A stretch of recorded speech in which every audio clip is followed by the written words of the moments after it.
Nakakatuwa, no? Ang laki rin ang naitulong ni Meta sa kapaligiran natin. Lalo na tuwing umaga, wala ka na halos makita ang mga chismosa na nakatumpok yan sa labas ng bahay niyo. Halos bihira na nga rin silang tumumpok dyan eh.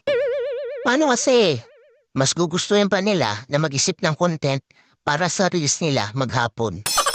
Oo, ayaw na nila makipagchismisan o makitumpok dyan sa labas ng bahay niyo.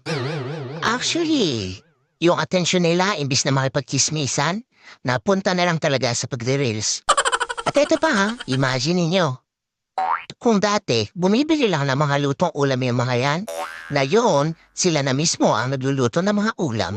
At, kahit pritong itlog, inire-reels pa. Ganon kahusay si Meta. At ito ang pinakamalupit. Kung yung dati yung asawa mo tinatalahan ka sa tuwing uuwi ka, ngayon, hindi mo na makausap.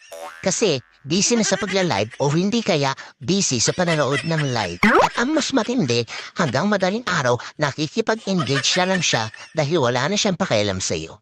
Ang husay ni Meta, no?